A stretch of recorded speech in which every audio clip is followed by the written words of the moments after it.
Hello, this is Gabriel Custodiet of Watchman Privacy. Listen, I know why you're here. You're looking to escape the technocratic apparatuses that you see slowly enveloping you and restraining your freedom. In that case, the best thing you can do before listening to this episode is to visit escapethetechnocracy.com to purchase my privacy course on getting off the grid. This course is for everyone. It's the best privacy tutorial on the internet, and our shop has other things as well, books and toolkits and consulting, and we accept Monero and actual privacy throughout the checkout process. I do not take sponsors. I'm not part of a company. I don't have someone to answer to. So unlike 99.9% of the people who talk about their subject, you can know that I'm pursuing the unmitigated truth as I see it. Go support you and me at escapethetechnocracy.com. All right, welcome everyone. I'm very pleased today to be speaking to Morgan Lerette. He is the author of a book called Guns, Girls, and Greed. I was a Blackwater mercenary in Iraq. Very interesting person, as you can imagine. I first discovered him through Hervoy Morich's Geopolitics and Empire. Shout out to Hervoy. He does a good show. Mr. Lerette, how are you doing? Great. Thanks so much for having me on. I appreciate it. I won't go too much into your background. People can find that from other of your discussions. You talk about how you grew up in small town Arizona. You were kind of finding your way. You got into the military and eventually to Blackwater, which is a private military corporation. And your book is really one about your personal experience. I kind of have in the back of my mind, I don't imagine that you would ever want to do like an expose about a huge company like Blackwater that has all kinds of lawyers. That's just kind of in the back of my head as I'm reading this. But it's a very personal story, very intriguing story, and one that, by the way, for listeners is full of expletives and black humor and all this kind of stuff. So just keep that in mind as you go into it. It's very of the topic, shall we say. Maybe I could just start with this, Morgan. Generally, how do people react when you say that you were a Blackwater mercenary? Have you had any kind of extreme or weird reactions throughout your life? Yeah, I mean, Blackwater, when I worked for them, they were kind of wrapped in the flag, right? So people kind of knew what Blackwater did after the contractors got hung off the bridge in Fallujah in April 04. So by the time I got done with Blackwater, it didn't really have the black eye that it did. But then 07 changed everything with the Nisser Square incident. So I just never put it on my resume after that, because there's a lot of people that can't differentiate, like I was there before and not during, or even if I was there during, I wasn't part of that incident. It's kind of like you don't want to put Enron on your resume. So it's only been recently that I've actually told people that I work for Blackwater. And most of it is pretty receptive, right? A lot of curiosity. It's been 20 years since I worked for them. So a lot of people are interested kind of in the Blackwater reality versus the mythology that they've heard or they've read about. Were you at all involved in the what went down in Fallujah? I wasn't. So Fallujah happened in April 2004, and my buddy, just shortly thereafter, was like, "Hey, I'm going to go work for Blackwater," and I was like, "Well, enjoy the death," because that's the only thing I knew about Blackwater. Pretty much anybody knew. So he went to go work for Blackwater, and we both got there around June, late May, early June 2004. And then I was in country in Iraq with Blackwater by August 04. So that story is that's part of the mythology, right? Like, why would you have these private security contractors in a war zone is question one. And then question two is, how the heck did that actually happen? I think you could probably dig for the next 100 years and still not get an exact answer on that, which is kind of sad for the family.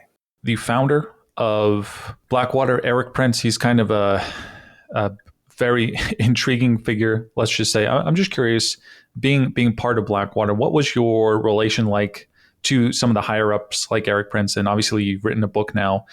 Just curious, like your relation to any of these people who are kind of at the tippy top as you're one of their employees. Well, the CEO of McDonald's doesn't usually come down and cook fries. And Eric Prince was not on the ground with us in Iraq doing any of the protective missions that we did. So when Eric goes and he talks about, what Blackwater did and all the great things that happened, conveniently, he leaves out a number of the things that we did that weren't so great, which I don't blame him. One, he probably didn't know. And two, that's part of his legacy and he doesn't want to tarnish his legacy.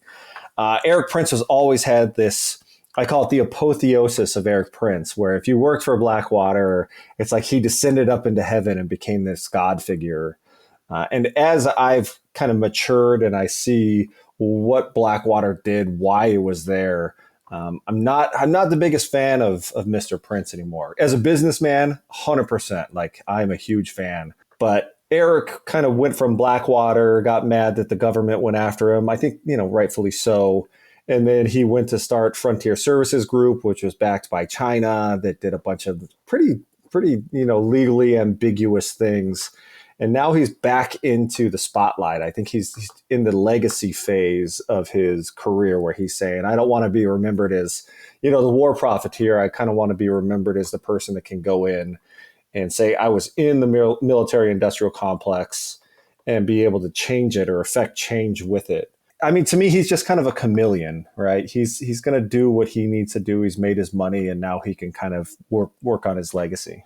So you mentioned in your book that it was very enticing to work for Blackwater, and they had a lot of ways to kind of entice people. What were some of the advertising or ways that they kind of brought in new recruits, and any clever ways that they did so? Because they were kind of as you said, you were kind of drawn towards them in a certain way. Yeah, you got to put it in perspective of 2004, where you didn't have Indeed, and you didn't just go on the internet and drop a resume. So Blackwater recruited based on word of mouth. So if you knew somebody that went and worked for Blackwater, then you could have them put in a good word for you. You still have to go through the training. You still have to be able to qualify and all the other stuff. But it really was word of mouth. And the reason why that was effective is two things. One is they had a shooting range outside of Virginia in Mooryock, North Carolina.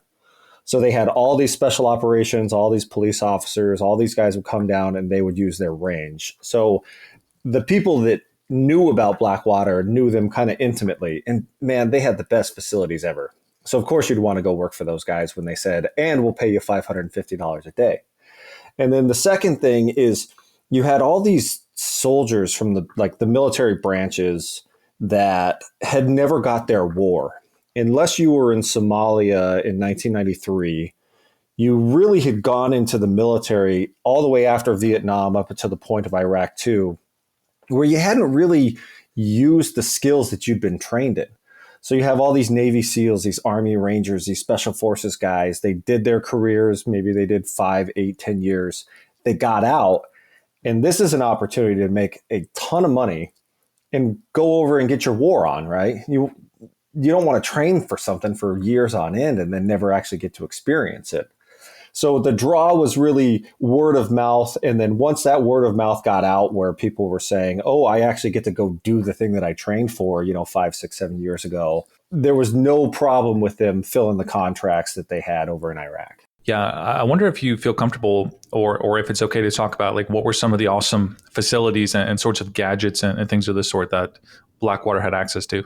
Yeah, so Blackwater's facilities, absolutely second to none. And if you've ever spent any time in the military, going to a range is one of the most miserable days that you will ever do in the military, because you got to get there really early, and then they control how the ammunition is moved from point A to point B, and everybody stands in a line. They get their ammunition. You set up on a line, and it's very structured.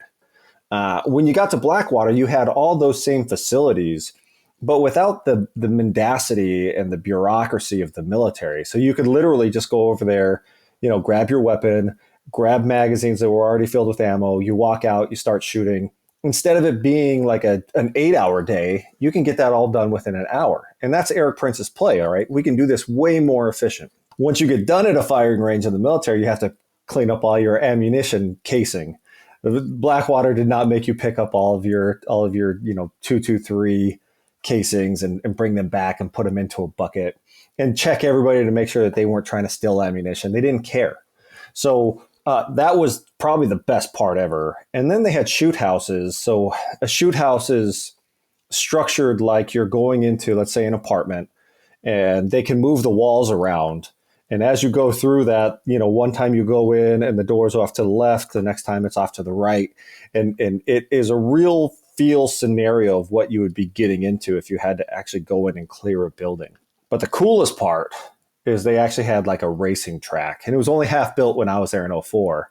But they had these old Crown Vics that they bought from, an auction. The old police station sold them. And you go out there and just drive it like you stole it. And that was the whole premise of, hey, you're getting ready to go to Baghdad. You're going to be in these big Suburbans. Let's put these guys in a Crown Vic, let them drive as fast and as violently as possible.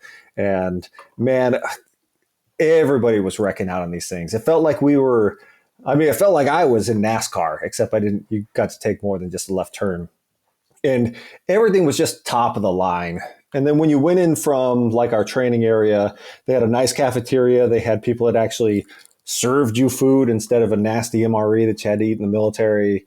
And then they had this big lodge area with a fireplace that always had a fire going and a big bear in I would say the left corner if I was facing the backside of it. You could buy your little Blackwater branded knives and wallets and all this other stuff. It was almost like a hunting lodge that you could actually go do real world firing, shoot, move, and communicate type stuff. I'm talking again to Morgan Lerette, author of Guns, Girls, and Greed. I was a Blackwater mercenary in Iraq.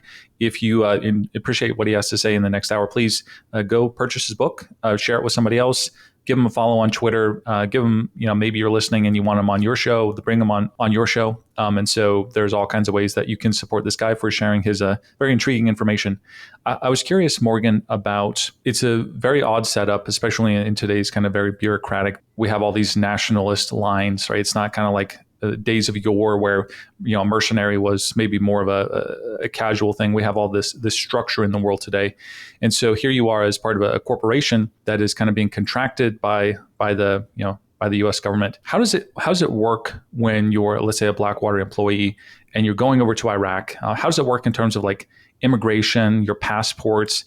Obviously the company is bringing in all these weapons. You're staying for potentially a very long time. How does that kind of process work, if you don't mind me asking? It actually works really, really well. So let's start with the passport. So I was under a State Department contract, and they told us, you guys have diplomatic immunity. And to prove it, they gave us a State Department passport.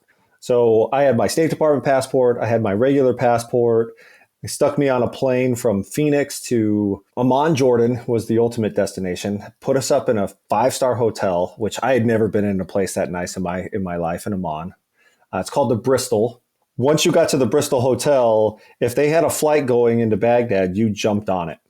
So literally got there early-ish in the morning, and within 2 to 3 hours, I'm already flying into Baghdad.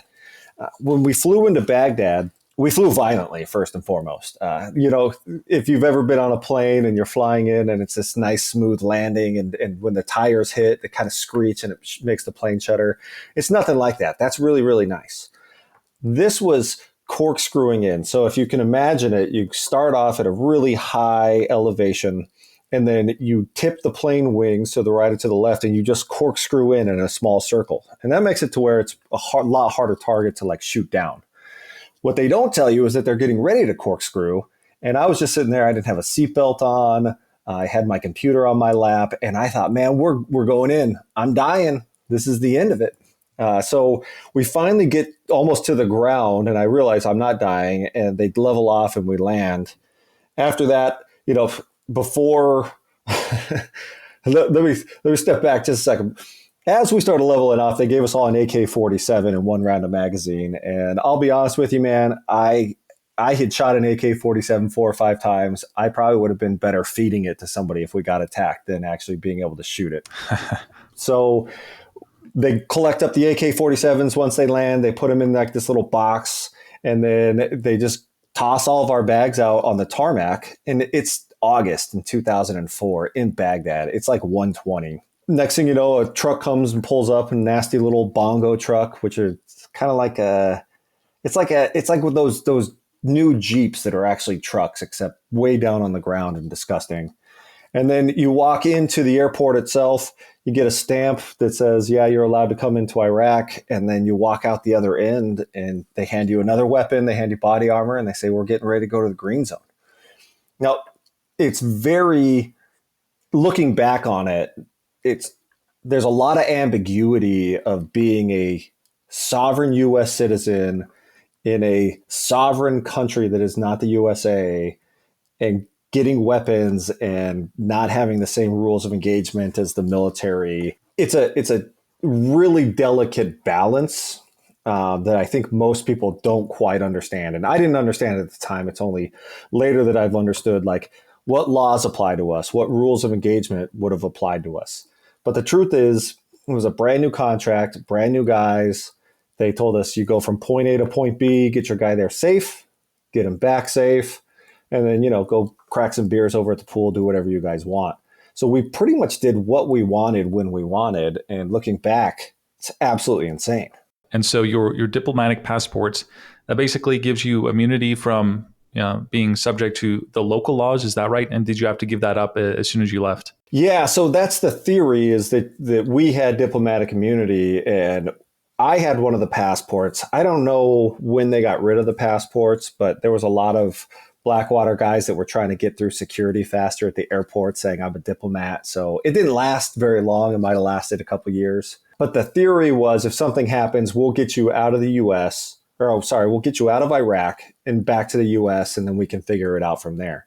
And it worked 99% of the time until it didn't work after the Nister Square shooting, where those guys were prosecuted under very, circuitous legal doctrine because it was politically advantageous is what I would go with. But it is a gray spot, and it sets you up to not know what laws apply to you and when. Have you had, as a result of your previous occupation, any, let's say, difficult border crossings since then, or any kind of awkwardness in terms of entering or dealing with other places? No, I haven't, which kind of speaks to the efficiency of it, because once I gave away that diplomatic passport, there's nothing showing that I've ever made it into Iraq except for, like military orders. Even the stuff I got from Blackwater, I don't think it specifically said Iraq. And even if they were able to track that stuff, the Iraqi government has not. I would be shocked if they still have a piece of paper that says Morgan arrived here in August 2004. And the U.S. government had a hard time tracking where we were and what we were doing under their own contract. So I chalk it up to not having electronic records, or chalk it up to nobody really cared.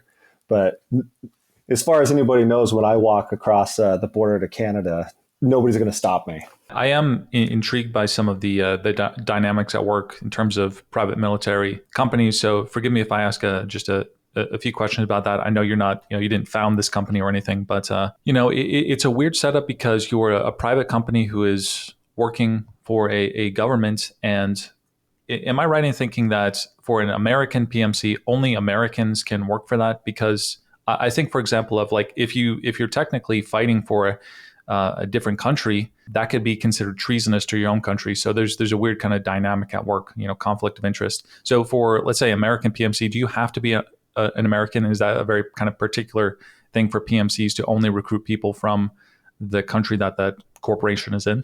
It makes perfect sense. And the short answer is no. The longer answer is it depends on the contract. So with the State Department contract, you had to be U.S. citizens, and we had to go through and get a security clearance through the U.S. State Department. And once you got that, you could actually work on the contract. Now, there was Department of Defense contracts where they had Australians and British. There's a guy that just came out with a book.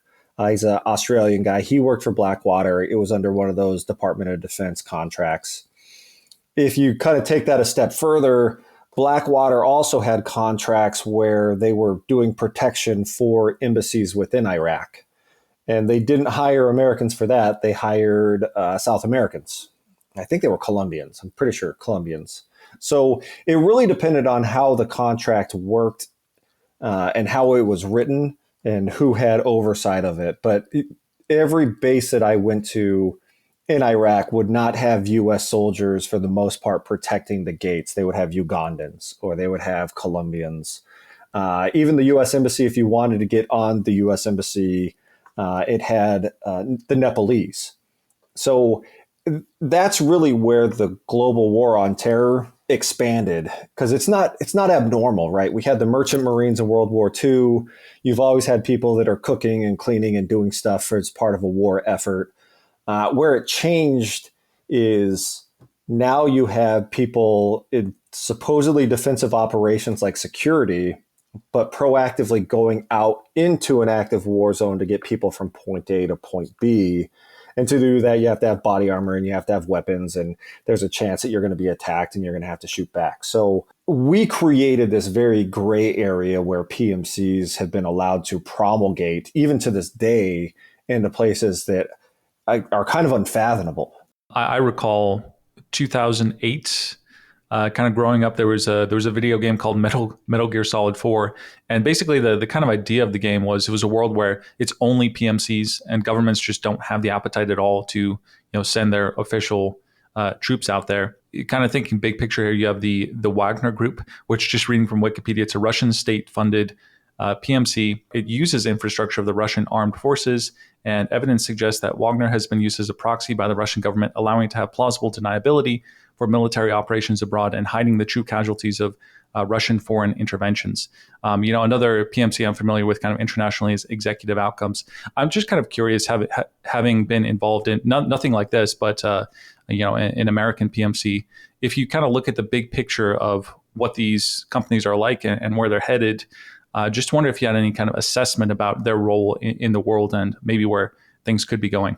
Yeah, so the traditional view of a mercenary is kind of an offensive operation, right? The Wagner Group they get all their material from the Russian government. They act as a kind of proxy for the Russian military.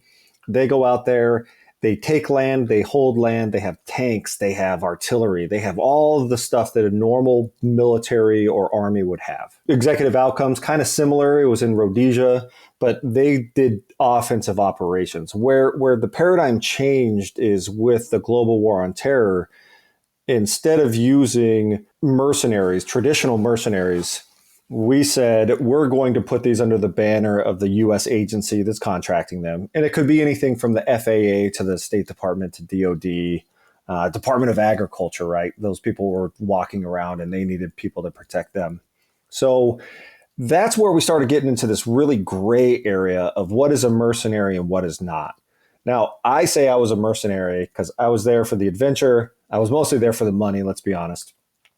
But I could have volunteered to go back as a soldier if I really wanted to go and wrap myself in the flag. I didn't. I was there for the money. So the other kind of weird part about what we do is we're not really covered under the Geneva Convention because we're not soldiers, we're not in uniform, and we don't have the same protections as soldiers that are in uniform under the Geneva Convention. Not that we would get that in Iraq or Afghanistan, but still there's a international legal precedence that we didn't fit. So the traditional mercenary role, I think, is kind of going away, right? The French Foreign Legion, the Wagner Group, those guys will hang around. But now everybody's playing in that pseudo gray area of you're not soldiers, you're in a combat zone, where can we use you? Or you're not soldiers. I'll give you an example. MVM is using private military contractors at the U.S.-Mexico border to move kids from the border to the nonprofits that are supposed to find these families for these children. Now, they've lost 320,000 children in the last 3.5 years. But that's a place where you can insert contractors to do a job that would traditionally be a government-sponsored job and not have the same rules, regulations, or oversight, but still get away with it. Yeah, it's a very, very interesting, intriguing world. People hire their own private security for events as opposed to the police. And in a certain way, it's a similar concept. It gets really murky once governments start to hire these particular companies. And then, of course, with something like the Wagner Group, it's just clearly just an extension of the Russian government. Could I, Morgan, I like to do some kind of rapid fire questions. So maybe like just a quick one word answer or single sentence answer. The first one is, how much I think you mentioned this, but like how much does a typical Blackwater employee make per day or per year? $550 per day. And then over the course of a year, if you stay there, you'd make about $200,000. And can mercenaries, let's say U.S. mercenaries, use the foreign earned income tax exclusion? Yes, they can. As long as you're there for 330 days out of 365, then you're expatriate status and you can write off the first $85,000 of your tax liability. What % of guys would you say use steroids when you were involved in Blackwater? 20% or so. It was a lot, but I was one of the steroid users, so I knew the steroid users, not the wimpy guys that wouldn't. This is a sensitive topic. I know this is something that you've kind of focused on recently. Like, what are some statistics regarding the suicide rate of former people, former PMC employees? We lost 41 people at Blackwater while it existed, and now we've had 43 people die since then. And granted, it's been 20 years, but there is no social net for these people when they get home. Soldiers come home, they have the VA, they have a lot of veterans nonprofits. For private military contractors, it's kind of built into what the pay is. So when you come home and you have PTSD or mental health issues, there is no social security net to be able to help them. So this is just from my experience. The amount of suicides that I've heard from people that I worked with in Blackwater exponentially outpaces the soldiers that I went over to Iraq with. It's a pandemic. Some of the PMC advocates think that PMCs can be used to solve all kinds of problems in the world. What's the craziest idea that you've heard of the PMC proponents thinking that they can solve some kind of big world problem with PMCs? Oh, by far, it's Eric Prince saying that we should privatize the war in Afghanistan. That said, there is a financial reason why private military contractors exist. So when you start talking to people in that industry, their only solution is going to be, well, private security contractors can do that more efficient than anybody else. And in theory, they're right. In actuality, the problem is that they don't have the same goals as like your military members, right? You want to go there, you want to do your year, you want to get home. Private military contractors have an innate desire to stay on ground as long as possible. So when you hear about private military contractors in Israel, helping out there, or I think the other really stupid one was using private military contractors for the floating dock in Gaza because they didn't want to have boots on the ground. What private military contractors have become is a way to politically be able to say, I'm doing this action without having to put boots on the ground because the US population doesn't want that. Anytime somebody comes in and says, I think a private military contractor can do this better, faster, more efficiently, it's because there's a profit motive. And that should be the first thing somebody thinks of is what profit is behind this? What's the desire behind this to have private military contractors instead of the people that we literally recruit out of high school to become soldiers to fight for a nation? I've heard other people say that, hey, PMCs can solve the cartel problem in Mexico or solve some of the dictator problems in Africa. Are those fallacious ideas? Like, is there any credence to those ideas whatsoever, or is that totally misguided? I think it's completely misguided. And I've heard the argument that, you can send private military contractors over to Africa. They had the Rhodesia stuff back in the 70s and 80s, and supposedly that brought a bunch of stability, but it's never long-term stability. Nobody's going and vacationing in Rhodesia right now.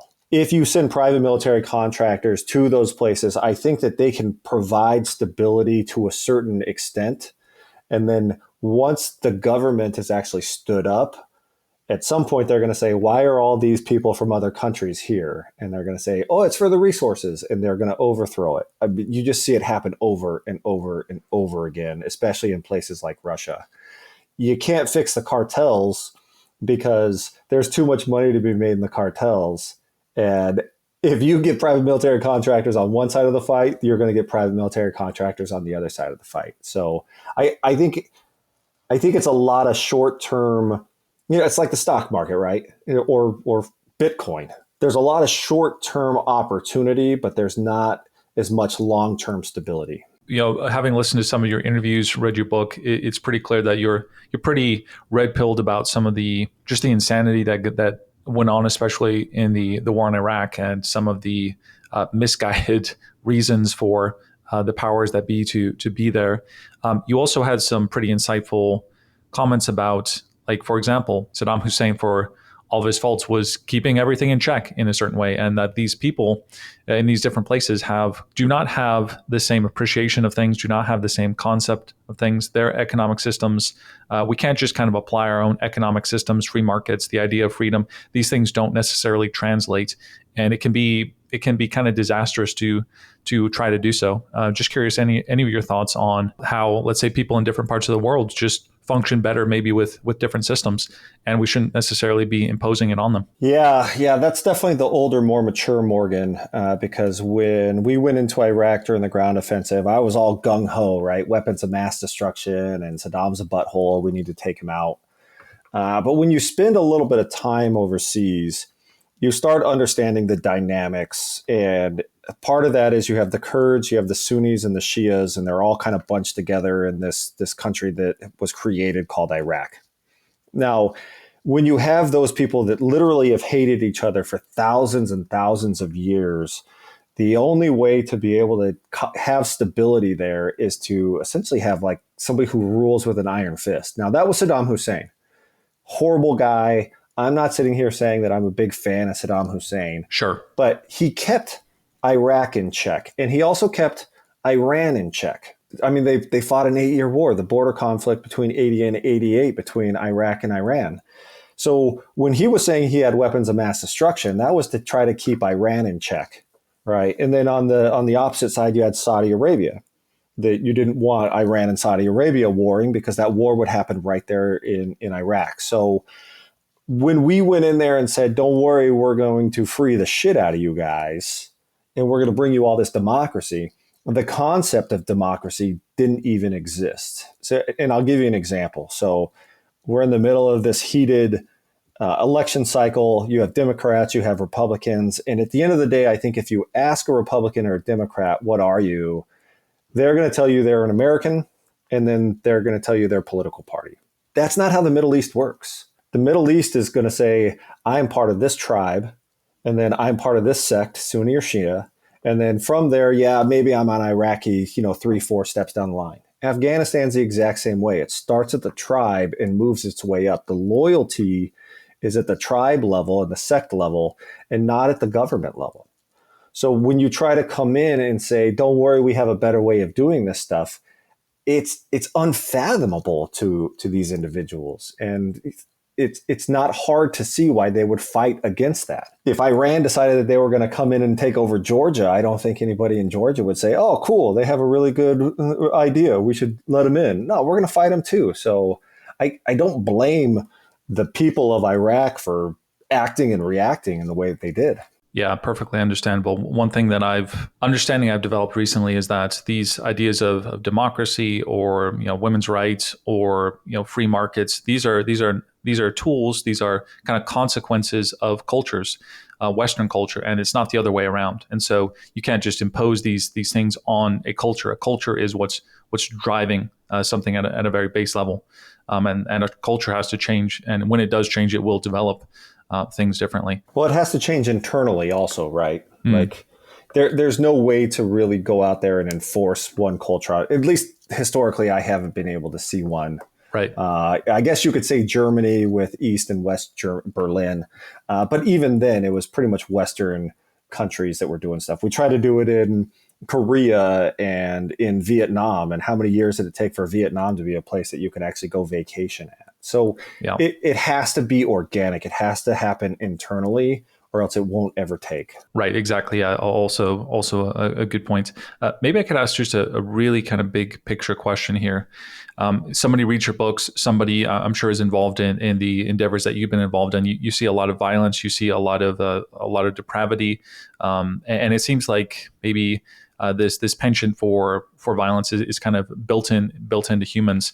And there have been some interesting theories of obviously the ideal people think about it is like, we want world peace, we want to all live together. And one thing I've kind of thought about recently is why do we have this kind of penchant to fight one another? And I encountered this idea recently. It's called peaceful parenting, right? And one of the books that this guy wrote, who's part of this, it's an amazing red pill book called The Origin of War and Child Abuse. And the basic idea is that he says, look, almost all parents, basically almost 100% of parents throughout history, even to this day, abuse their kids physically in some way. And that you can, and he has this really cogent argument over the course of his book for how basically kids grow up and they tend to reenact this violence, and it actually can obviously lead to war. I just wondered if you had any kind of reflections, having been a fighter throughout your life or through part of your life, on why people, why we have conflict, why we have war, and if there's really something fundamental that is off in humanity. So innately, people find reasons to be the same or different than other groups. That's never going to change. And you can do race relations in the U.S. Over in Iraq, he's a Sunni, I'm a Shia. You have Israel and the Palestinians, which if you look at their DNA is like 95% the exact same, but they're different. So there's always a way to differentiate yourself. There was that study where the teacher came in and she separated the kids with blue eyes from the kids that had brown eyes. And by the end of it, they were fighting, right? So you take that differentiation and you start playing off of it. And that's where I think desire to go to war actually starts. Now, I'll tell you, as somebody that sat behind a rifle and pulled the trigger, innately, I don't think most humans want to take another life of a human. They just don't. And I grew up hunting, I've shot rabbits. Heck, I got pigeons in my backyard that drive me crazy. Every once in a while, I'll plink one with a pellet gun. But being able to stare down the barrel of a rifle and pull that trigger is not something that a whole lot of humans would want to do. So what you have the people that'll do it, the guys like me, and then you have the people that will egg them on and do it. And I think 99% of the population are the people that'll egg you on. And then there's that 1% that'll actually go out there and pull that trigger. The problem is that you get to a point once you pull that trigger once that it doesn't shock you anymore. So the first time I shot, I can remember almost everything, and everything slowed down, slow motion, like movie type stuff, like it happens in real life. By the time I was like 3 to 4 shoots in, it was just normal. It was mundane. It's what happened. And that's why there's a great book on it. If you or your readers want to check it out, it's called On Killing. And it talks about how in World War II, they used to shoot at targets. And then by the time Vietnam happened, they started shooting at silhouettes of humans, so that your natural instinct is to pull the trigger when you see that silhouette, as opposed to in World War II, where it's not this big target that looks like a dartboard. So I think you can push people into becoming that fairly easily, which is kind of frightening. I don't think I've ever thought about it like that. I recall somebody discovering that a lot of the fights in the American Civil War, they found that a lot of the guns actually weren't fired in some of these the conflicts. It's just, as you said, not really baked into the cake necessarily, as it were. Maybe stepping back to a more practical question, as you're going into conflict. I know that a lot of people going to fight, they're really concerned about their equipment, their body armor, all this kind of stuff. How did you? I'm just curious. Like, for example, like something like body armor. Did you bring your own? Did you select your own? Was it kind of given to you? And just kind of your thoughts on the equipment that you used and how you kind of selected it. Yeah, so your basic load is always given to you. So I got an M4, I got a Glock 19, which is the 9mm, and then like the ammunition pouches. They gave us body armor with the ceramic plate in the front and in the back, with the flak that's kind of around it. And then they just, from there, they kind of give you whatever the cheapest crap is. So when I first got into country, my magazine holster was like a chest rig. And then like you have to finally figure out what you're comfortable with using and what you're not. And a lot of people ask me, like, what kind of weapon do you recommend? What kind of body armor do you recommend? And the truth is, it's whatever you're most comfortable with. Because if you go out there and you're not comfortable and you haven't used it and you don't know how it's going to react when you react, then you're kind of learning on the fly. So what I used is a Safari drop leg holster for my pistol.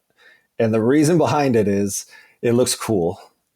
But that's not the real reason. The real reason is when you're in a Suburban and you're driving around, the ability to take your pistol off of your hip is almost zero. So with a drop leg holster, I could put it on top of my thigh and still be able to access my pistol when I needed it. I had the body armor that they gave me along with a Black Hawk vest. I would have 10 magazines in the front, and then one of the pouches was a radio pouch. And that was really my basic load. Optics weren't even really a cool thing back then. They had just kind of come onto the scene. But I got a Seymour sight. It's the letter C-MORE. Spectacular sights. They allow you to shoot with both eyes open, which for a guy like me, I'm left eye dominant, but I'm right-handed. But a dot's a dot, so I don't really care which eye is seeing it. So it really depends on what you're comfortable with. I always erred on the side of not having too much gear because, man, if something happens and you're having to run off, you got 70, 80 pounds of stuff on you, you're not going to get very far. Whereas, some people swore by that stuff. I would rather just be kind of lean and mean and figure it out. Right. And did Blackwater, they clearly have access to military weapons that you wouldn't be able to get as a civilian. Was a lot of this stuff, this equipment that you were using, stuff that you had to kind of surrender once you stopped working, or like how did that work? Yeah, so you always had to leave your weapons in country. So even when we came home on vacation or leave or whatever we want to call it, you'd leave your rifle, your pistol, and then if you were coming back on a contract, we'd leave all of our kit and just come back to it. So there was, if you really, really wanted to, you could get two things. One, you could bring stuff over. The post office is not allowed to open your mail. It's against the law. So that's how all the steroids got in there. That's how the Xanax and the Ambien and all the other stuff came in. So you could get stuff sent over to you, or you could buy it on the local market if you really wanted it. But trying to get it home, it was a risk I don't think anybody was terribly willing to take. So when I first got there, we had this team tent, and they had one of Saddam Hussein's nickel-plated AK-47s, and we'd pass it all around. And one guy bought it for $500 and then sold it for $600. I think we all realized you're not getting that home. You can't take home war trophies. But as a private military contractor, you also don't have anybody shaking you down before you leave and you go through customs. So it'd probably be easier to get it across. But if you're flying into Amsterdam and you have an AK-47 that's nickel-plated, I don't think they're going to look too fondly on you anyway. Yeah, I wouldn't think so, certainly. If you were to create and run your own PMC, any thoughts on how you would go about that? What would be the contracts that you take? Just have you ever thought about that? Yeah, somebody reached out to me and mentioned it, and I said I would absolutely never do it. Because if something happens, and they showed this after Nister Square, nobody blames the government that hires the PMC. They blame the PMC. Those guys went to jail for 3-4 years, had life sentences that got commuted because they got the blame for it. But nobody said Blackwater. Blackwater got a black eye and got kicked out of Iraq. But the State Department didn't take any flack for it. So when you have a private military contractor, if you created it,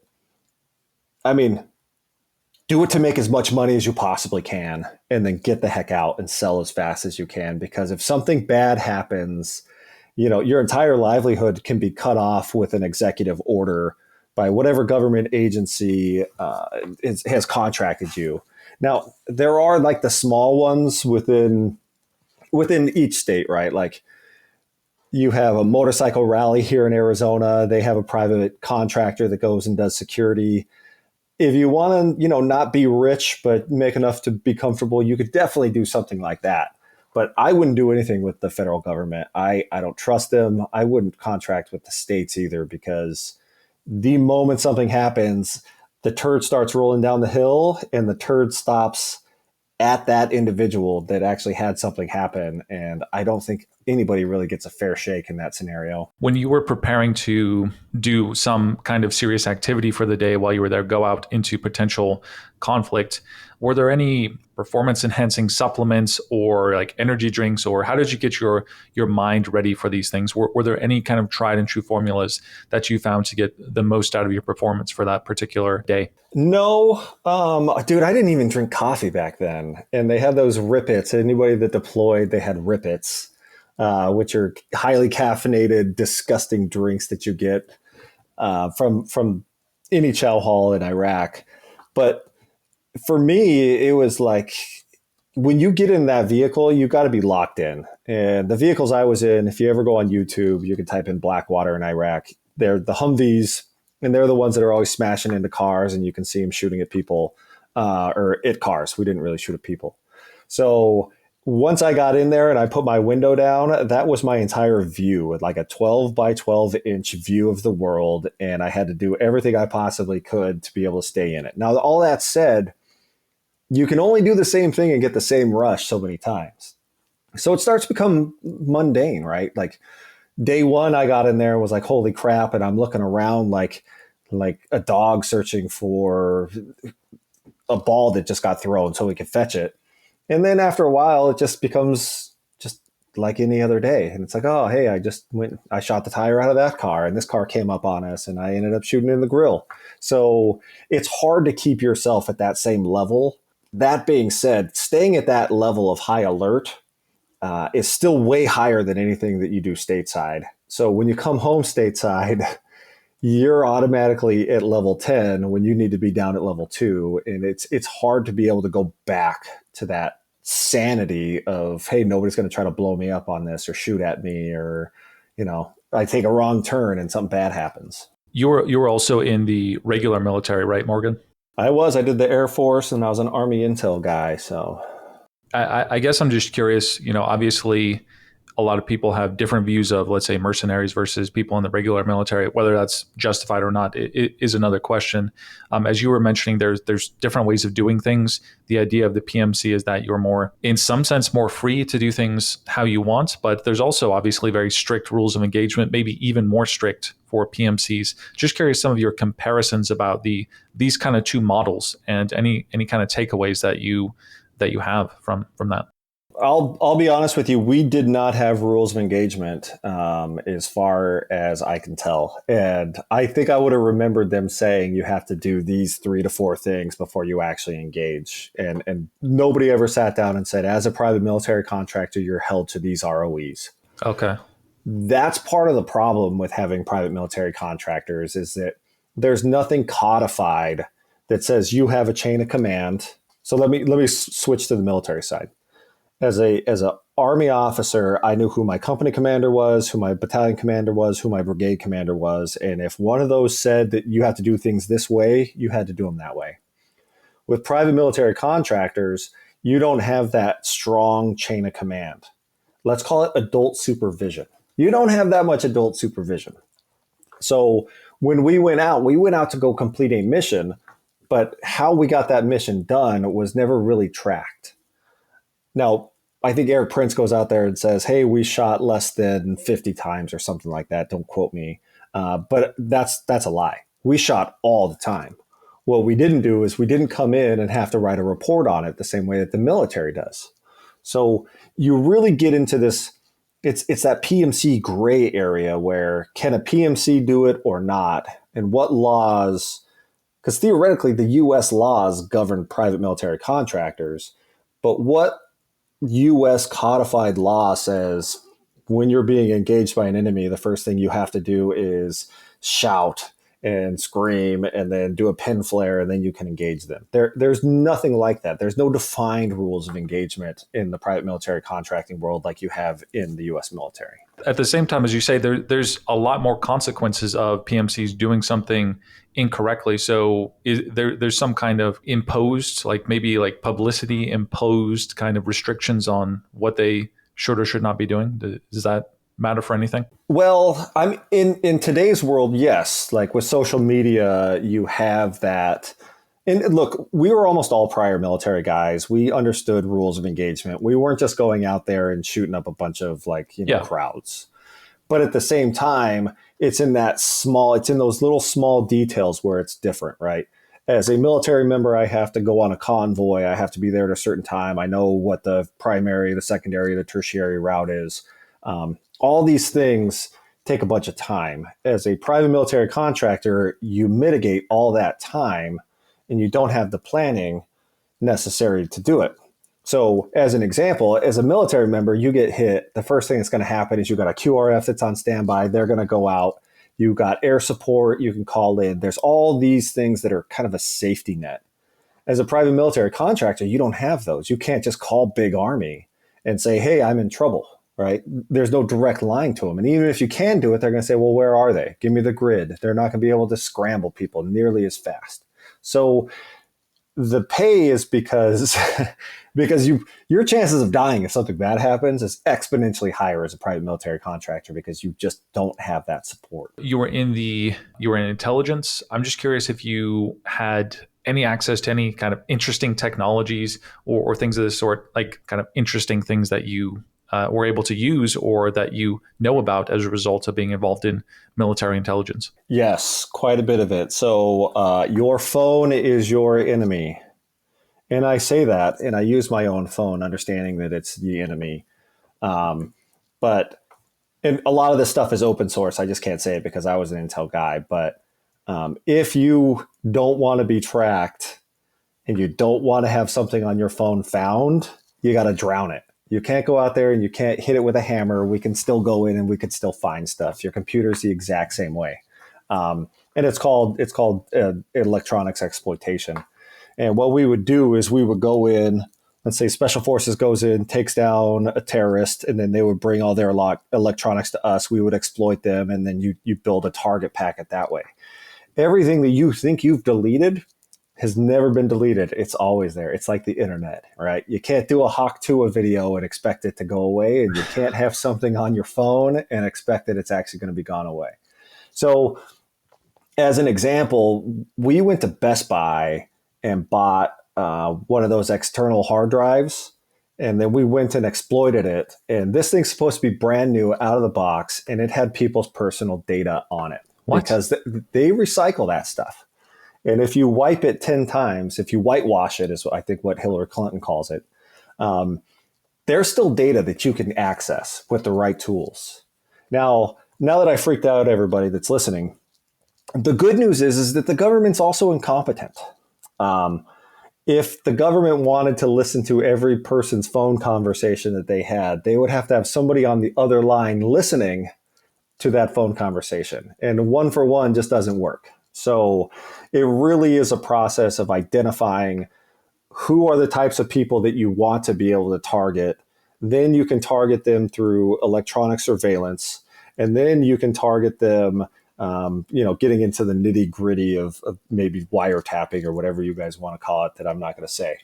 The coolest thing that's happened is the Israeli beeper attack. One, I think all the young kids are like, what the heck's a beeper? But that really shows that if you're connected to anything that is allowing you to communicate, somebody else can also communicate with that.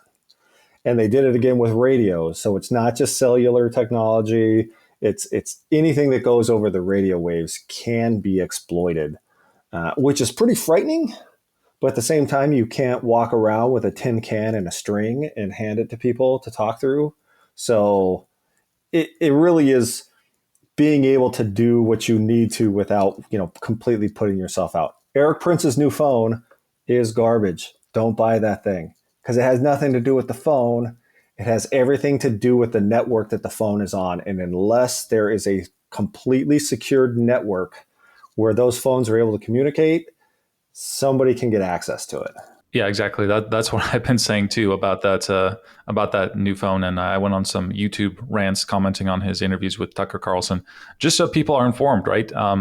So yeah, that's very intriguing. And I guess I just have to ask: have you changed any of your own operational security as a result of this knowledge, or are you just kind of happy to know that you're just going to participate in life? You realize that there's going to be stuff out there, and you're kind of okay with that. I'm at the point now where I'm kind of okay with it. Don't get me wrong. Every time I get done with a laptop, I go out and I drown it, so that you can't actually get any data off of it. But as much as I want to be able to protect myself, there's just so many ways. And look, if you're on the internet, they're getting your data like 100% of the time.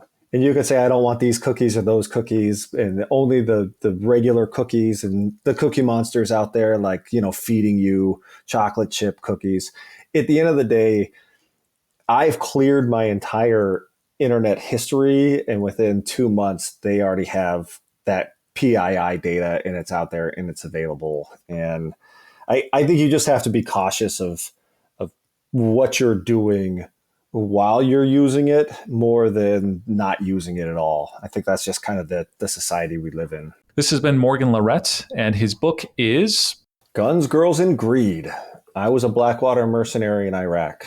And if you're audio folks, Jay Moore, the comedian, actually read it. He did a spectacular job. I listened to it. There's no excuse not to go get it. We'll have all the links to that. And Morgan, thank you once again for your time. Thanks for having me, Gabriel. Hey, thanks for listening. Look, I could use your help real quick. If you could share this, engage with me in some way, leave a review anywhere. This really helps me to break the technocratic shadow banning that is happening with my brand. And of course, if you really want to escape the technocracy, go to escapethetechnocracy.com.